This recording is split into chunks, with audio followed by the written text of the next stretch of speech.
Muy buenas noches, estimados amigos. Soy Enrique Cornejo en este su programa Punto Crítico por Onda Digital Perú, que transmitimos en vivo y en directo hoy, martes 28 de junio del 2022, a las 7 en punto de la noche. Muchas gracias por su sintonía, muchas gracias por su atención. Y hoy, como siempre, vamos a dividir el programa en 3 bloques y en cada bloque vamos a tocar un tema de interés. Y espero que sea de su interés y espero que lo podamos explicar con la mayor claridad posible para que todos podamos entender y todos podamos opinar sobre estos temas con fundamento, con datos. Lo primero que quiero hablar es a propósito de las recientes elecciones en Colombia, donde ganó el candidato de la izquierda, Gustavo Petro, una situación que es evidente se está produciendo en toda América Latina y que sin duda refleja algo que no podemos negar. La población electoral, no toda la población electoral, pero la es suficiente para provocar la victoria en segundas vueltas electorales en nuestros países, está demostrando un hartazgo de muchos años de indiferencia de la política tradicional, de los partidos políticos de diferente tipo que han estado en la acción política por muchos años y que lamentablemente han generado un vacío, han generado un espacio que hoy está siendo ocupado por estos partidos o grupos políticos de izquierda radical. La mayoría de ellos, no todos, pero la mayoría de ellos, este es el caso de Petro, vinculados a grupos armados que antes querían tomar el poder por las armas y lo hicieron esa acción armada.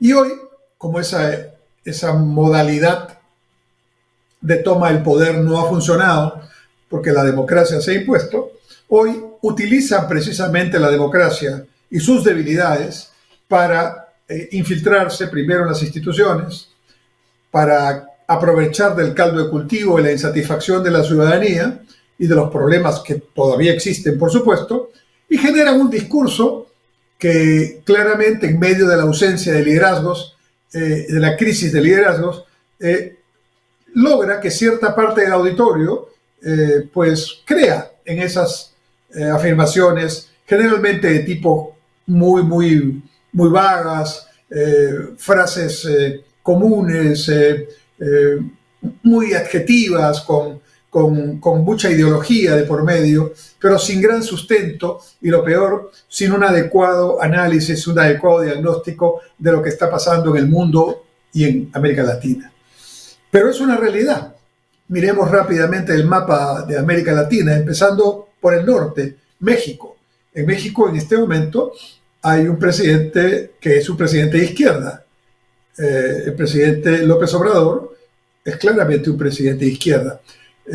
Pero no es un presidente que provoque que México vaya a retroceder, siendo ya México miembro de la OCDE y estando en un acuerdo muy profundo de comercio y de inversiones con Estados Unidos y Canadá, vaya a convertirse en un país tipo Venezuela. Entonces hay diferencias también, pero lo cierto es que también la población mexicana votó por López Obrador y López Obrador es el presidente de México, legítimamente con los votos que la democracia establece, y en la democracia son los votos los que mandan. Vamos hacia Centroamérica, vamos bajando, y en Centroamérica, con excepción de Panamá, El Salvador y Costa Rica, todos los demás países están involucrados con gobiernos de izquierda. Y incluso Nicaragua es una dictadura abierta, descarada, diría yo, con Ortega, que se ha convertido en un dictador, porque un dictador es el que a todos los que piensan diferente a él o aquellos que pretenden ser candidatos a la presidencia, o los enjuicia o los mete a la cárcel o los expulsa, o terminan estos candidatos en situaciones difícilmente esclarecidas de violencia. En Centroamérica, entonces, también con una presencia de gobierno de izquierda. En América del Sur, Venezuela, desde Chávez, ahora con Maduro, ¿no? Ecuador, con un gobierno de centro-derecha, pero que en este momento está sitiado por la izquierda, ganó en segunda vuelta, pero con muy poco margen, y ahora la situación, que es una situación difícil en todo el mundo, está creando las condiciones para que quieran sacarlo de la presidencia por la fuerza de las calles, ¿no? Ecuador está en una situación complicada. Colombia acaba de ganar Petro, ¿no? Pero lo que hay que llamar la atención es que los dos candidatos que pasaron a la segunda vuelta, ninguno era de los partidos que tradicionalmente tenían el poder, incluido el partido de gobierno. Pasó el candidato Petro, que era un candidato de izquierda radical, y ante sorpresa de muchos pasó a la segunda vuelta un candidato independiente, pero de extrema derecha, que ha sido alcalde de una ciudad importante de Colombia, pero que no pertenecía tampoco a los partidos. O sea que claramente hay una suerte de orientación de la población, una especie de voto de insatisfacción, de protesta. Seguimos bajando. En Perú tenemos al gobierno del señor Castillo, que es un gobierno en el discurso de izquierda radical y en la práctica de nada, porque no hay previsión, no hay plan, todo es improvisación, y eso nos está causando mucha dificultad. Seguimos hacia el sur, está Chile con el presidente Boric, que es un presidente de izquierda. Habrá que ver qué es lo que hace en los próximos meses el presidente Boric, porque tiene un problema que tiene que afrontar pronto, y es que la Asamblea Constituyente, que está elaborando una nueva constitución en Chile, con una gran presencia de posiciones de izquierda radical dentro de la Asamblea, está por terminar, entiendo, el nuevo documento, pero para que sea válido tiene que ser aprobado en referéndum, y parece que varios de los temas que plantean en esa constitución, que se ha convertido en una especie de Frankenstein, ¿no? Estarían socavando sustantivamente las bases democráticas, las libertades y la estabilidad económica que Chile siempre ha mostrado con respecto a las inversiones. En este sentido, habrá que ver, pero creo que Boric es un presidente de izquierda, es cierto, pero que tal vez tendrá la mesura, el criterio, el buen criterio de no llevar a Chile a un proceso de retroceso que sería tremendamente perjudicial para su población.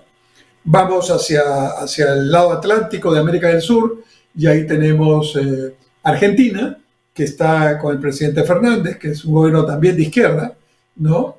Está Paraguay, que tiene un gobierno de derecha, Uruguay, que tiene un presidente de derecha también, y un presidente muy capaz, muy eficiente, ¿no? Bolivia, que tiene a un presidente de la línea de Evo Morales, quien es presidente actualmente, fue su ministro de Economía cuando Morales estuvo muchos años en el poder. Y entonces tenemos toda América Latina mayoritariamente de izquierda. Y este año, en el segundo semestre de 2022, hay elecciones generales en Brasil. Y las encuestas, que normalmente se hacen de opinión pública para ver quién está liderando, si votaran hoy día, por quién votarían, pues está saliendo que nada menos que el presidente Ignacio Lula da Silva, el presidente conocido como Lula, que ha sido 2 veces presidente de Brasil, está punteando las encuestas frente al actual presidente Bolsonaro, que va por la reelección. Pero no solamente está punteando las encuestas. En este momento, si las elecciones ocurrieran, ganaría en primera vuelta. Está con una votación superior al 50%. Entonces, probablemente al término de este año tengamos también Brasil ya incorporado dentro de esta marea roja de partidos de izquierda radical, gobernantes de diferente estilo y con diferentes características, ¿no?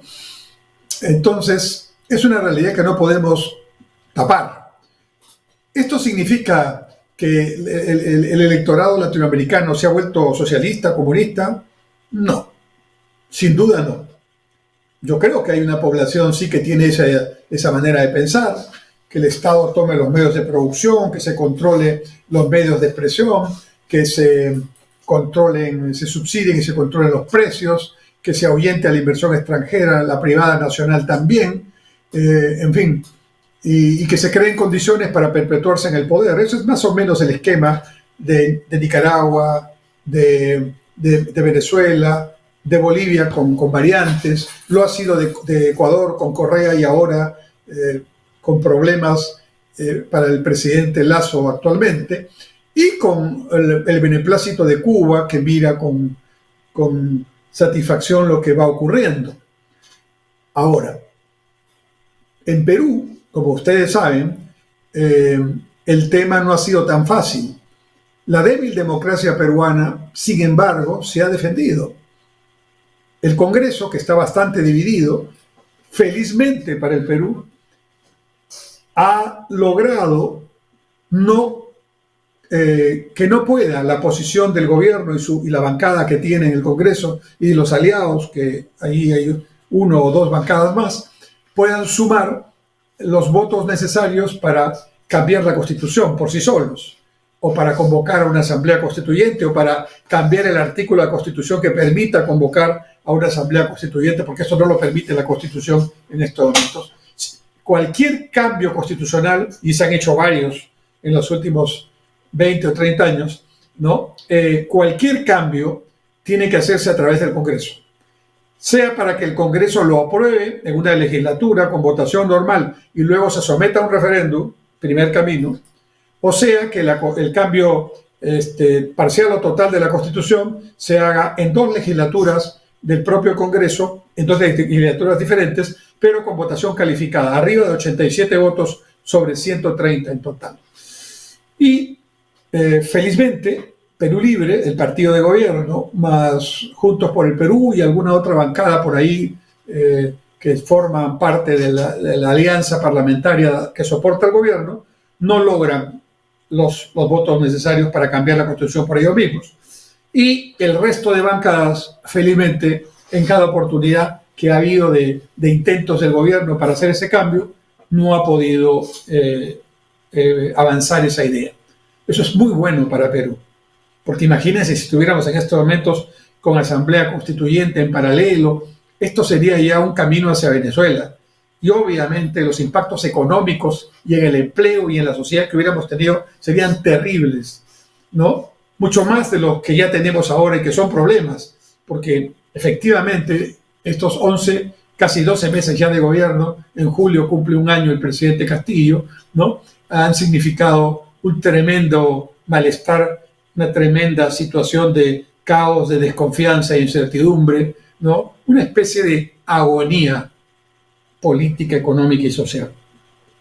Pero, al mismo tiempo que el gobierno con sus aliados parlamentarios no tiene los votos en el Congreso para ejecutar su medida principal, su bandera principal en la campaña era cambiar la Constitución, y no la puede hacer, ¿no? Al mismo tiempo, tampoco existen los votos para vacar al presidente como se ha vacado a otros presidentes en los últimos 5 años. En consecuencia, estamos en un entrampamiento político. El número de votos no es suficiente ni para un lado ni para el otro. Y claramente esto también genera una situación vamos a decir, de una calma, pero de una calma muy tensa, ¿no? Porque cada día que pasa, el deterioro de la imagen del presidente, no digo de su liderazgo, porque no tiene en este momento, ni creo que ha tenido un liderazgo reconocido, pero el deterioro ya de la imagen del presidente políticamente hablando es tan grande con las acusaciones de corrupción, pero además con la ineficiencia demostrada, con la incapacidad de liderar, etcétera, etcétera, con la incapacidad demostrada, pero una y varias veces, de no saber nombrar buenos ministros. Todo eso sumado a la crisis sanitaria, a la crisis económica, producto de la crisis sanitaria, a la guerra Rusia-Ucrania y al desabastecimiento de alimentos, urea y fertilizantes, y a la elevación del precio de los mismos y también de los combustibles, todo eso genera un malestar tremendo en todo el mundo. Y claro, eso es lo que está aprovechando en este momento la izquierda radical, el llamado socialismo del siglo XXI, para empezar a crear expectativas en la población de que ellos son los que van a solucionar estos problemas. Entonces, en parte, la explicación del por qué están ganando estas tendencias radicales tiene que ver con la crisis de los partidos políticos y la crisis de las democracias representativas. Es claro que esto no es un problema de ahora, hace ya varios años que la política, la manera de hacer política y la institucionalidad política están en crisis. ¿Eso qué quiere decir? Que los partidos no están ocupando el papel que les corresponde ocupar en la democracia. Una democracia sin partidos políticos sólidos es una democracia muy débil. Es una democracia que se presta a cualquier situación como las que estamos viviendo en Perú, por ejemplo. Entonces, los partidos políticos han generado un vacío político que está siendo ocupado por estas improvisaciones de izquierda radical o parecida que están tomando incluso acciones de poder, como vemos. ¿Y por qué? ¿Qué suma de situaciones han generado este vacío político? En primer lugar, unos partidos políticos que se han quedado sin reflejos, se han alejado de la población, solamente se acercan a la población cada 4 o 5 años cuando hay necesidad de reclamar su voto en las elecciones, y entonces los partidos han dejado de ser lo que su naturaleza institucional les exige, un permanente nivel de conexión con la gente, con sus necesidades, un permanente nivel de escucha de lo que piensa la gente, de manera tal que los diferentes electores, ciudadanos, se sientan representados en diferentes corrientes políticas que representan los partidos en una democracia. Pero claramente los partidos están en otra nota, como dirían los muchachos, ¿no? Y además de eso, de esa desconexión con la población, que es el mal principal, se han formado grupos que mantienen el control de los partidos. En el Perú, buena parte de los más importantes partidos están en situaciones de legalidad complicadas, con dirigencias que se disputan el control del partido y en general con situaciones muy desagradables que lo único que hacen es manchar la imagen ya bastante deteriorada de estas instituciones. Pero además de eso, esos grupos que intentan controlar los partidos o que los controlan definitivamente, también tienen el otro problema de no dejar que los líderes que no han tenido opción de participar en los liderazgos tomen la posta. No me refiero solamente a jóvenes, sino también a algunos menos jóvenes que no han tenido la oportunidad.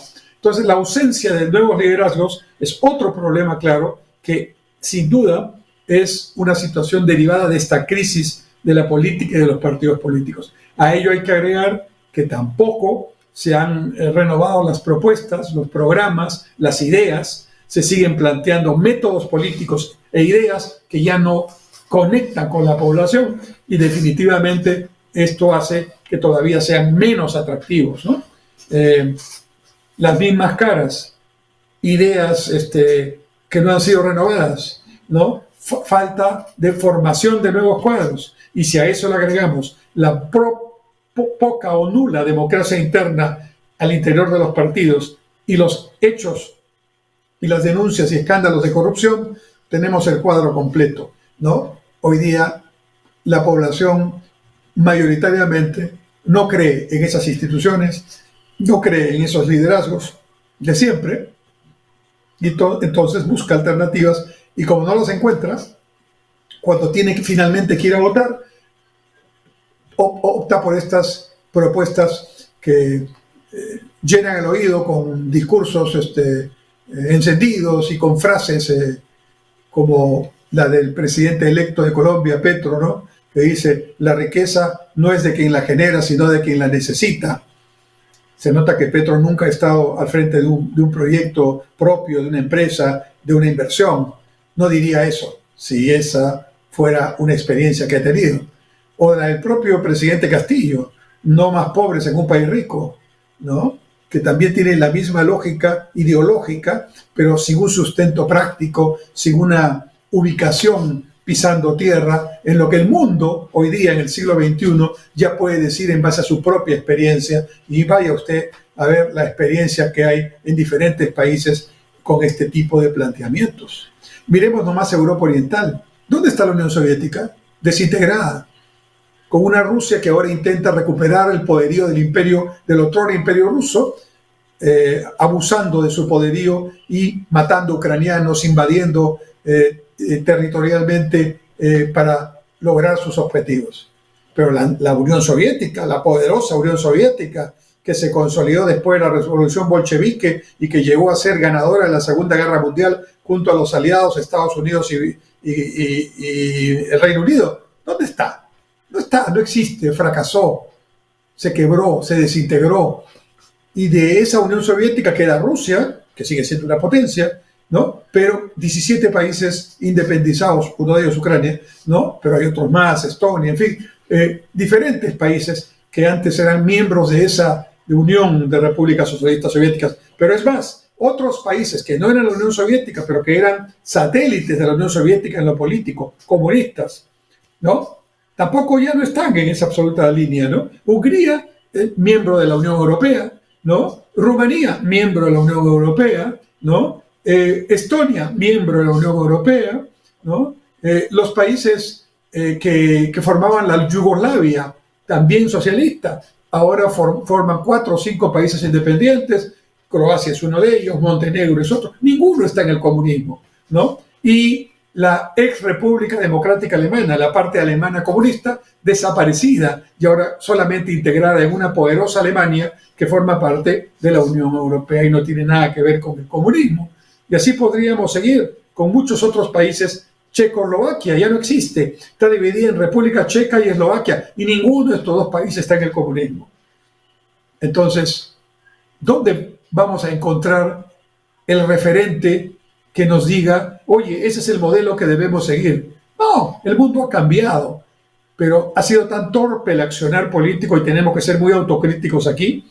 Se han dado tantas promesas que no se han cumplido en el tiempo, se han olvidado de la población y ahora grupos improvisados o algunos ideologizados de izquierda radical que antes tomaban el fusil para tomar el poder, ahora no han dejado el fusil, pero su objetivo es el mismo, tomar el poder, generar destrucción, generar caos, pero ahora están utilizando los votos, la democracia y su institucionalidad.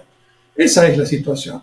Entonces, no es tanto un mérito de los partidos y los líderes que están tomando el poder de izquierda radical en este momento, sino más bien es la consecuencia de un vacío generado por los partidos, la forma de hacer política, los liderazgos fuera de toda posibilidad y que están ahora, digamos, estableciendo las consecuencias.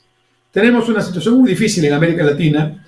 Yo sé que este tiempo va a pasar, pero con diferencias del caso, los países vamos a sufrir mucho. Y en todo caso, la lección es, y tenemos que aprenderla, ¿no? La política no es solamente una política cada 4 o 5 años. No es solamente pedir votos. La política es una acción permanente, 24/7, los 365 días del año, trabajando con la población, entendiendo sus necesidades, generando propuestas de gobierno que tomen en cuenta esas necesidades, pero las pongan en el contexto de este siglo XXI y con propuestas que sean factibles, como estadistas, no con demagogia, como estos grupos de extrema izquierda pretenden hacer o pretenden desarrollar.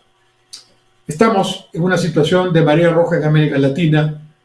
A los que creemos en la democracia y en la libertad, nos corresponde combatirlos democráticamente y hacer que la población vuelva a creer, vuelva a tener confianza y fortalezca con su voto a los que buscan la democracia y la libertad y han cambiado de opinión. Porque si los partidos tradicionales no entienden este mensaje, están muy mal, están tan mal que seguirán estos resultados y seguiremos en los problemas que ahora estamos. Vamos a hacer un alto y volvemos en el segundo bloque de nuestro programa, Punto Crítico.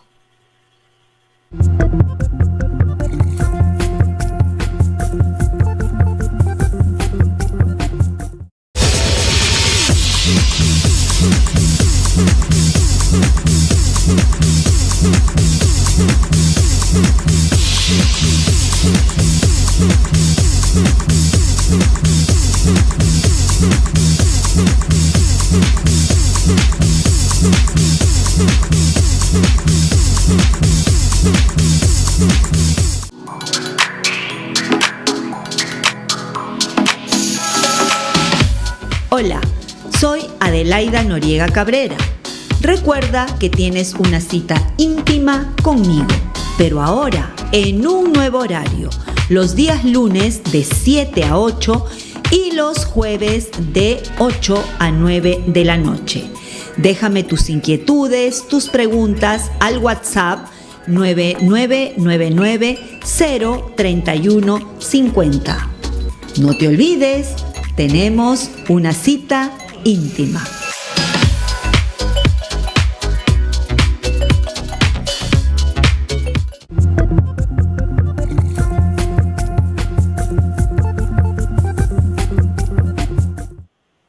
Volvemos en el segundo bloque de nuestro programa Punto Crítico y ahora quiero hablar de un tema de palpitante actualidad. En estos momentos en el Perú nos encontramos en el desarrollo de un paro de transportistas. Bueno, han habido tantos paros en los últimos meses en el Perú que parecería que ya no nos asusta ni nos conmueve mucho, pero sí hay que preocuparnos. ¿Cuál es el contexto en que se desarrolla este paro de transportistas? Bueno, el elemento más complicado y evidentemente más actual es el tremendo incremento que se ha producido en el precio de los combustibles, en este caso del diésel y de las gasolinas, lo que ha hecho pues que evidentemente el costo del flete y el costo del transporte en general se encarezca. Esto hace que haya un impacto también en lo transportado, en el precio de los productos que se transportan, y esos productos también son alimentos y son carga también de diferente naturaleza.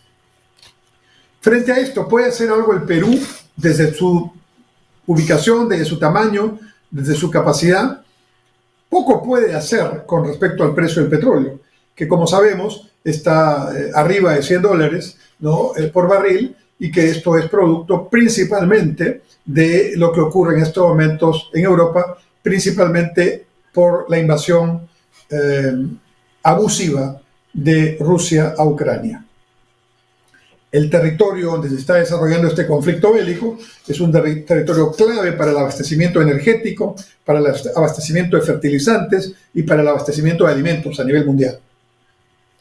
Y entonces, lógicamente, cortar las cadenas de suministro, en guerra muchas de las zonas y las rutas marítimas y terrestres para este trabajo, lógicamente esto está haciendo que la oferta no esté en condiciones de abastecer normalmente la demanda, y esto hace que los precios suban y que se pueda generar, una alerta de hambruna y de crisis alimentaria que se pueda producir en el segundo semestre de este año. Entonces, si bien no podemos controlar la guerra entre Rusia y Ucrania y los precios de los combustibles, sí corresponde al manejo del gobierno ver cómo atenúa estos impactos. Y claramente estos no son impactos solamente para los transportistas. Estos impactos están generando consecuencias muy fuertes en toda la población. A todos nosotros nos está afectando. El problema, creo yo, aquí tiene varias características. La primera es que estamos en un contexto en el que el gobierno no tiene liderazgo, ¿cómo lo explico?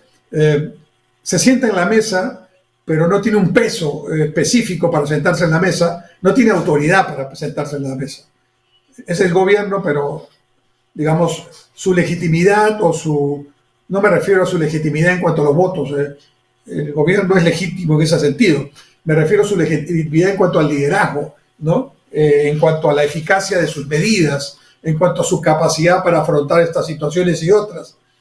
Claramente, quienes se sientan en la mesa con el gobierno se deben dar cuenta inmediatamente de la tremenda minusvalía que tiene este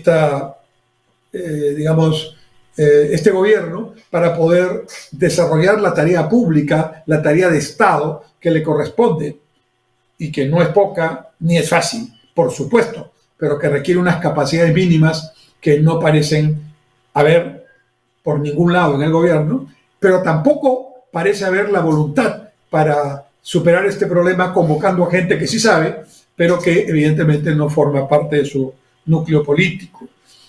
Entonces, sin embargo, a pesar de esta crisis de liderazgo, que puede hacer cualquier cosa en una negociación, porque personas que se sientan a negociar con una incompetencia muy grande pueden terminar dando acuerdos o aceptando condiciones que de repente no son las que deben aceptarse, no obstante el problema que existe. O sea, el Estado no tiene que sentarse para decir sí, sí a todo. Tiene que tener la capacidad, el criterio, para eso es Estado, para eso se pone por encima de esta situación, y pensando en todos los ciudadanos y no solamente en una de las partes, tiene que encontrar un punto intermedio y tiene que tener la capacidad de lograr ese convencimiento y esa negociación y ese acuerdo. Entonces aquí hay un problema, ¿no? Un problema de liderazgo que no existe, un problema de incompetencia para desarrollar estos temas, lo cual genera pues ya un vacío que claramente es aprovechado por quienes están en la mesa de negociación de turno, porque ahora son los transportistas, ayer fueron los agricultores, mañana volverán a ser los agricultores o los roteros, en fin, por todo lado existe una tremenda insatisfacción. Incluso en los sectores que votaron y que tienen una tendencia de izquierda, que no son muchos en el Perú, calculo que serán no más de 15% de la población electoral, pero incluso en esos sectores que normalmente votan por candidato de izquierda radical, existe una insatisfacción porque consideran que el presidente no ha cumplido con ninguna de sus ofertas electorales y que además no es capaz, al parecer, de conducir el país en ese sentido. Bien, pero además de eso, también quienes tienen un mayor nivel técnico, por ejemplo, los funcionarios y el ministro de Economía, también parecen haberse contagiado de la mediocridad, porque todos sabemos, todos los que hemos hecho función pública, los economistas, los que están cerca del tema público, sabemos que por experiencia ya, cuando hay situaciones de dificultad y de crisis, es preferible, dado que los recursos no son ilimitados, dar ayudas directas, transferencias condicionadas a cambio de alguna condición que permita ayudar en otros aspectos de política pública. Pero sobre todo subsidios directos a la población acotada, a la población vulnerable que está allí, a la que se puede llegar directamente, que tratar de dar estos incentivos indirectos a través de la exoneración del impuesto selectivo a los combustibles o a través de la exoneración temporal del IGB a los alimentos. Está claro que esto no ha funcionado, está claro que no va a funcionar y que no funcionará. Al final, las exoneraciones indirectas benefician a unos pocos, a los productores, a algunos intermediarios, pero no a la población. Entonces, yo no sé cómo el Ministerio de Economía cayó en esta manera, que claramente todos los estudios, todas las investigaciones y todos los economistas que tenemos alguna experiencia, estamos absolutamente convencidos que no funcionan. Las ayudas indirectas, ¿no? Lo que hay que hacer son ayudas directas, puntuales. Y eso es más barato y es más eficaz que hacer lo que se ha hecho, perdiendo tiempo, hasta que el ministro de Economía acaba de reconocer que no ha servido la exoneración del IGB ni la exoneración del selectivo al consumo. Entonces ahí hay un segundo elemento también que juega en contra. Ahora, ¿qué puede hacer el gobierno? Bueno, definitivamente dar, digamos, ayudas directas a los transportistas, ¿no? Para poder pasar este mal rato de estos precios tan altos en el combustible, ¿no? Pero aquí tenemos ya un problema estructural, que no es de ahora, pero que no ayuda tampoco. Y es que si hay algún mercado en el Perú, algún sector en el Perú, que es extraordinariamente caótico, ¿no? Y por lo tanto difícil de manejar, es el sector transportes. Por muchas razones, desde la importación indiscriminada de vehículos usados hace mucho tiempo, hasta la tremenda informalidad que existe en muchos aspectos, incluyendo el uso del sector transporte por actividades ilícitas para lavado de activos, para lavado de dinero, ¿no? Todos estos elementos condicionan una serie de situaciones que evidentemente ponen a las empresas serias, a las empresas formales, en una situación, digamos, de debilidad, ¿no? De discriminación, ¿no? Evidentemente, el que es informal, el que está haciendo del sector transporte un vehículo para blanquear dinero ilegalmente obtenido, el que ha obtenido rutas por favores políticos y así por el estilo, son los que dominan el sector transporte. Entonces, he preguntado cuál es la cifra de camiones que debe existir, el parque automotor de camiones en el Perú. Quienes conocen de esta actividad me dicen que puede variar entre 400.000 y 500.000 vehículos.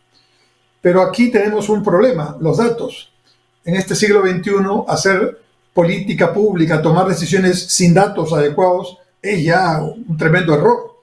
Y aquí no tenemos los datos, porque claramente este parque automotor, que es variopinto, muy antiguo en algunos casos, ¿no? Hay vehículos modernos, pero también hay muy antiguos, ¿no? Que cuesta mucho mantenerlos, en fin, y que obviamente están mucho más afectados por esta situación de crisis.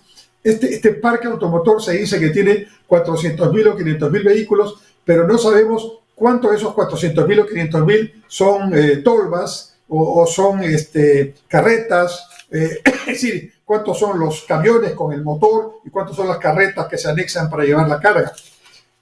Así que, en principio, no tener ese número y no saber exactamente quién es quién en cada uno de estos sectores y por regiones, dificulta tremendamente el tema, al punto que el gobierno negocia con varios a la vez aquí. Negocia con un grupo formal, de los dirigentes de un grupo formal de camioneros, que tienen que ver mucho con el puerto del Callao, también con Arequipa, ¿no? Negocian por otro lado con los propietarios de los buses interprovinciales de pasajeros.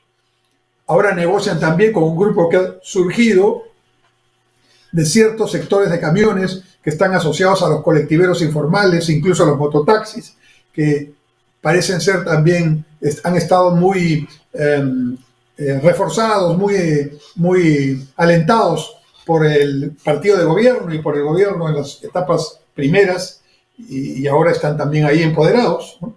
De manera tal que tampoco se tiene un gremio con el cual se negocie y se resuelve el problema. Hay que ir resolviendo el tema por partes. Y cada parte tiene su propia agenda. Al tema del combustible, que claramente es un tema que requiere soluciones atenuantes, no soluciones, no podemos solucionar ese problema, pero paliativos, adecuados, concretos, directos, ¿no? Hay que agregar el asunto correspondiente a otros aspectos, ¿no? Los formales del gremio de camioneros, por ejemplo, tienen otros pedidos concretos, ¿no? Quieren que se les ayude frente a la competencia desleal, con los fletes que vienen de los camiones que vienen de Bolivia o de Ecuador, que tienen subsidios, ¿no? Piden una reserva de carga con el tema portuario. Lo que pasa es que las empresas que están encargadas de las concesiones en el puerto del Callao, ¿no? Se han dado cuenta que hay una gran ineficiencia aquí y tienen sus propias flotas de camiones. Y eso, digamos, para lograr una mayor eficiencia en su gestión, ¿no? En suma, estos problemas nos llevan a una sobreoferta de mercado, y cuando la oferta tiene esa característica mayor que la demanda, los precios se van al suelo, y si a ello le agregamos los costos mayores por el tema de los combustibles que hemos conversado, tenemos una verdadera situación problemática en este sector, que tiene que ver con toda la actividad económica, porque el transporte es un sector que tiene que ver con características en la agricultura, en la industria, en el comercio internacional, en todas las actividades económicas. A eso, finalmente, habría que agregar también una circunstancia problemática. Los camiones consumen diésel, ¿no? Y el diésel, el petróleo y las gasolinas son contaminantes. Y si algo tenemos que hacer en el tiempo es buscar cambiar la matriz energética del Perú. Y habría que ver cómo vamos orientando al transporte público urbano, que es otro sector, el transporte urbano en las ciudades, ¿no? Y cómo vamos orientando al transporte de carga hacia una reconversión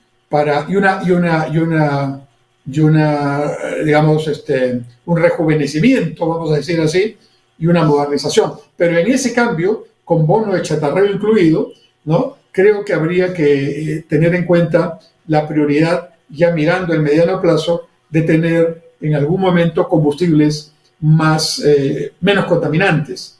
Quizás el paso intermedio puede ser el de propiciar la adquisición de vehículos con motores híbridos que puedan también incluir el GNV dentro de su combustible. Y mientras tanto, tenemos que ya encontrar una solución al tema de los ductos o los gasoductos que, en adición al que ya tenemos, tienen que ser construidos en el sur, en el norte, en el centro, para masificar efectivamente el gas natural, ¿no? ¿Y por qué es importante esto? Porque el gas natural lo tenemos y es tremendamente más barato que el petróleo y obviamente es un combustible menos contaminante. Entonces ya a mediano plazo hay cosas que hay que empezar a hacer ya, no mañana, no pasado mañana, ¿no? Y otro tema más. Hubo un camión que traía zinc de una mina del centro de Perú y que en la carretera Lima-Canta, Guayay, Cerro de Pasco, a la altura de Canta, se accidentó y cayó todo el contenido del mineral en el río Chillón, contaminándolo y generando muchísimos problemas a todas las piscigranjas que hay de truchas en esa zona, contaminando el ecosistema allí. Y esto es un desastre, como lo fue también la contaminación de petróleo que hizo Repsol en el mar de Ventanilla, ¿no? Es curioso que un gobierno que tiene tanto discurso antiempresa grande, empresa extranjera, lo que sea, ¿no? Antiminera incluso, cuando realmente tiene que ponerse los pantalones y decirle a esa empresa, oiga, tiene usted que responder esto y además tiene usted que resarcir este tema, tiene un discurso tibio y aún medio timorato, ¿no? Es curioso esta manera de ser de quienes aparentemente tienen muy claro qué es lo que piensan y qué es lo que dicen, ¿no? Pero claramente ahí también hay otros temas que revisar en el futuro, ¿no?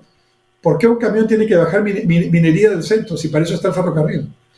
Y habrá que hacer las modificaciones a la línea férrea y a las máquinas, a los vagones, para traer la carga minera por tren, ¿no? Y que sea más rentable traerla por tren, ¿no? Para que así podamos no estar con estos camiones que cumplen un rol, sí, pero que son contaminantes, bajan más lentamente, originan accidentes como este en el Chillón o como los que ocurren cada cierto tiempo en la carretera central. Pero además, ya para el tema del transporte de carga en la costa, podríamos empezar a usar el cabotaje.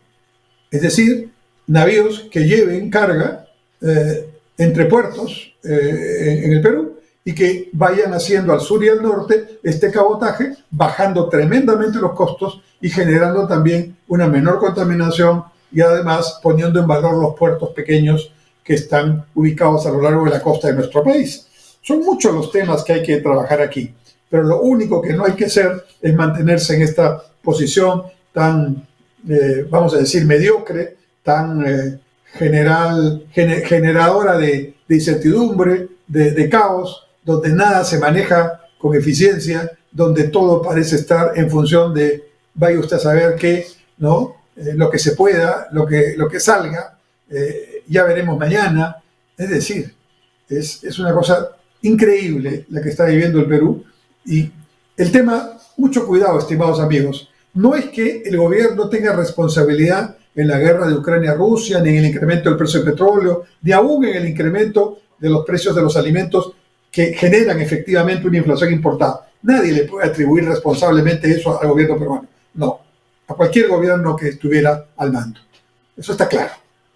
Pero el tremendo problema consiste en que un gobierno, frente a una crisis de esta naturaleza, tiene que ser muy eficaz, como un cirujano que está haciendo una cirugía fina, que no puede equivocarse ahí, se equivoca un poco y termina dañando un órgano que no era el que estabas en la operación. Entonces, esa cirugía fina no puede tener lugar al error. No puede ser que en pleno siglo XXI en el Perú, faltando semanas para tener que abonar la tierra con fertilizantes para la siguiente campaña agrícola, el gobierno se dé el lujo de tener dos licitaciones internacionales, ¿no? que han tenido que ser canceladas por, vamos a pensando bien, por ineficiencia de los funcionarios que hicieron eso, o por corrupción, porque hay acusaciones de ese tipo y grabaciones que están saliendo a la luz. Entonces, esto es una situación que le está haciendo mucho daño al Perú. O sea, no es solamente la crisis internacional que tenemos, sino la incapacidad que muestra el gobierno para actuar en un contexto de crisis. No es un problema de recursos financieros, estimados amigos. Hay recursos, pero lamentablemente no hay ideas, no hay capacidad, no hay gestión, no hay perspectiva, no hay visión, es decir, no hay lo elemental. Y eso es lo más grave. La crisis es grave, pero lo más grave es la incapacidad para manejarla, para afrontarla. Pasemos al siguiente bloque, donde haremos otra reflexión para culminar con nuestro programa de hoy. Un momento.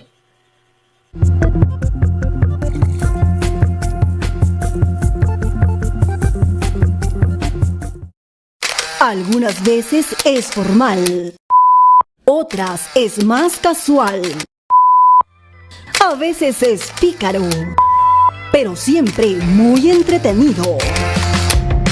Por fin es hoy, con Hamilton Segura, por Onda Digital Perú, canal 18.4, también por Cable Más, canal 791 y por Facebook. ¿Buscas nuevas ideas para fortalecer tu negocio? Aquí en Onda Digital 18.4 y también por Cable Más tenemos Persevera Empresarial, un programa con ideas, consejos y sugerencias para ti y tu empresa. No te lo pierdas, martes 9 de la noche, Onda Digital 18.4. Te invitamos.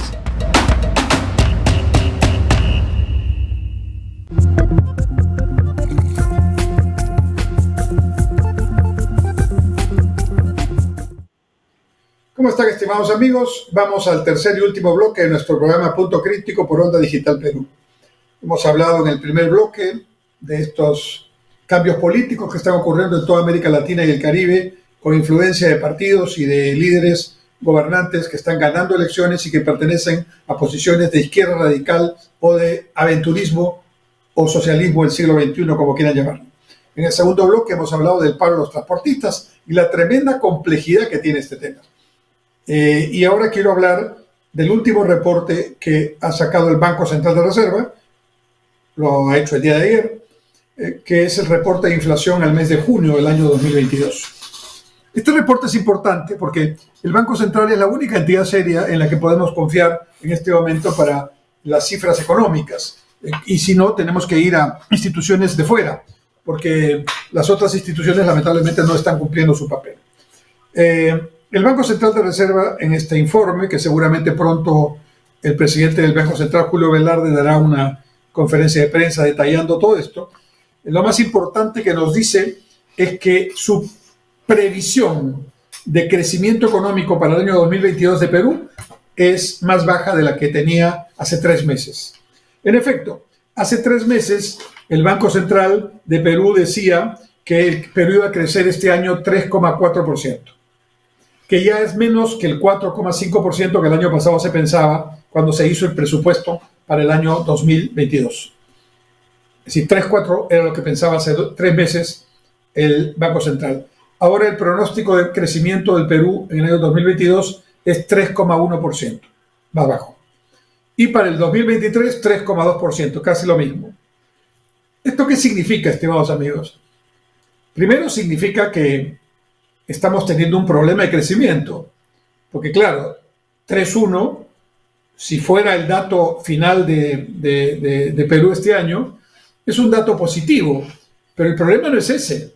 El problema es cuánto debería ser el crecimiento si no tuviéramos las tremendas indecisiones o equivocadas decisiones del gobierno actual, si no hubiéramos logrado espantar a la inversión privada, nacional y extranjera, de manera que prácticamente se han paralizado todos los nuevos megaproyectos que estaban en camino, ¿no? En todos los sectores económicos, si no hubiéramos hecho que una parte importante del capital que había aquí líquido se vaya del país, si no hubiéramos logrado que las agencias clasificadoras de inversión bajen en 2 niveles en la calificación de Perú, es decir, que suban el riesgo país de Perú por problemas políticos. Si no hubiera pasado eso, deberíamos estar en un nivel de crecimiento cercano al 5%.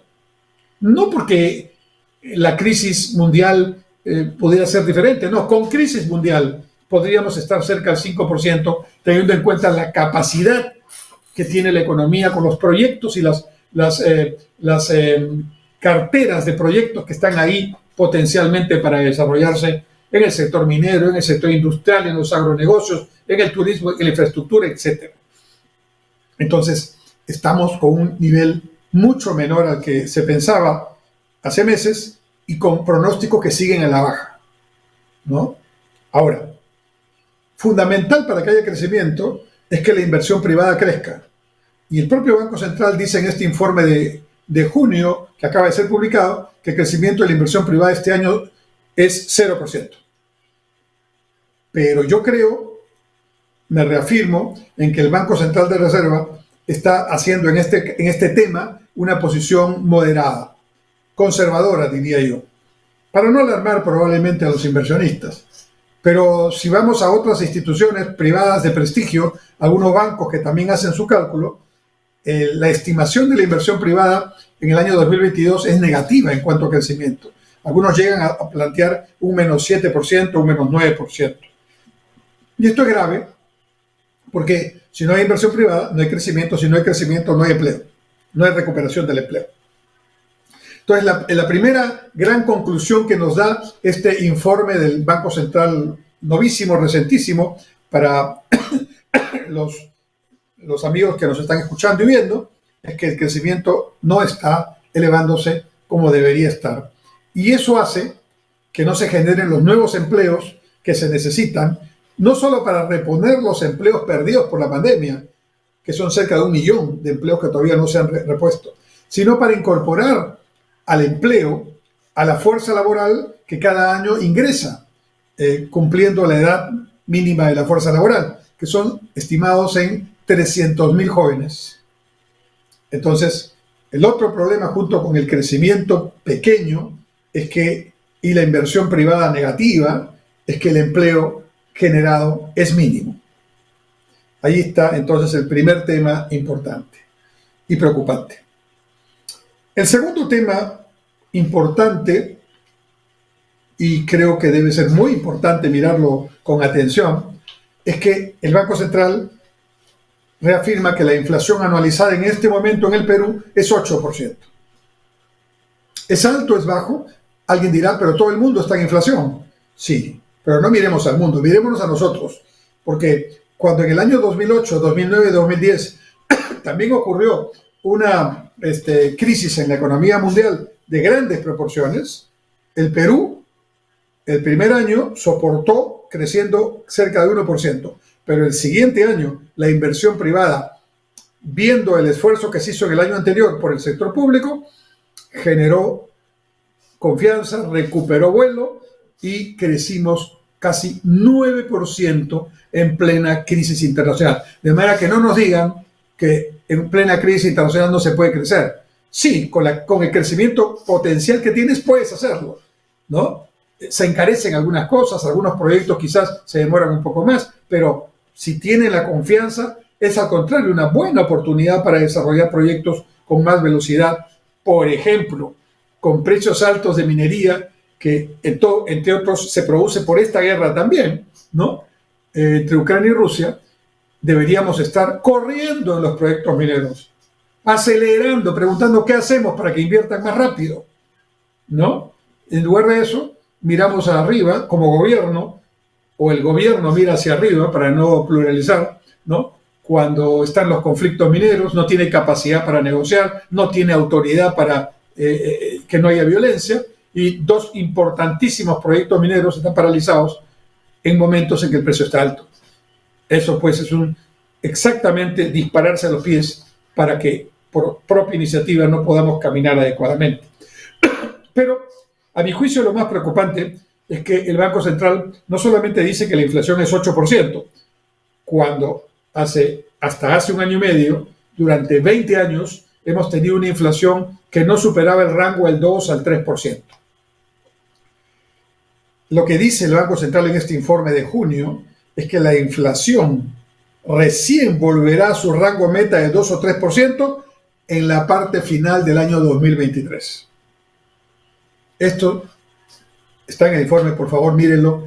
Significa que los precios van a, seguramente, Julio Velarde ha dicho que los precios llegan a su pico en julio y que después empiezan a bajar, pero esa bajada va a ser muy lenta y probablemente con conflictos afuera que siguen generando picos o ciclos, subidas y bajadas, pero que no permitirán una bajada sustantiva hasta el segundo semestre del 2023, donde se espera, dice el Banco Central hoy, que recién pueda alcanzarse los niveles de 2 a 3% de la inflación. Y la inflación es un problema general. El peor impuesto es la inflación. Afecta a todos, pero afecta mucho más a los más pobres. Entonces, no hay forma de tener una economía bien manejada con inflación. Y esto está haciendo que el propio Banco Central estimule la elevación de las tasas de interés. Ya las tasas por créditos hipotecarios están en 8% y más, ¿no? Entonces, estamos ahí en un asunto que puede contraer también la actividad inmobiliaria del sector construcción. Y finalmente, este informe del Banco Central de Reserva nos dice que los riesgos existentes son 4. Que sigan subiendo los precios de los alimentos y los combustibles a nivel mundial y que por lo tanto haya desabastecimiento, que persista la inflación a nivel mundial, que siga la desconfianza y la incertidumbre política en el Perú y que haya presiones al alza en el tipo de cambio como resultado de esta incertidumbre. La situación no es buena, estimados amigos, el Banco Central lo dice claramente, es un informe bastante técnico, pero yo he tratado de explicárselos en palabras sencillas. Conclusión, tenemos que cambiar las cosas al interior, tenemos que encontrar una salida política para encontrar una estabilidad económica y volver a recuperar la inversión privada, crecimiento, empleo, ese circuito que no debe en ningún momento romperse y que ahora está roto por el discurso y la acción o inacción de este gobierno. Esperemos que esto pueda cambiar. Mientras tanto, ha sido un gusto estar con ustedes hoy día y espero, Dios mediante, estar también con ustedes la próxima semana, siempre en Punto Crítico, los martes a las 7 de la noche por Onda Digital Perú. Hasta entonces, que tengan una buena semana.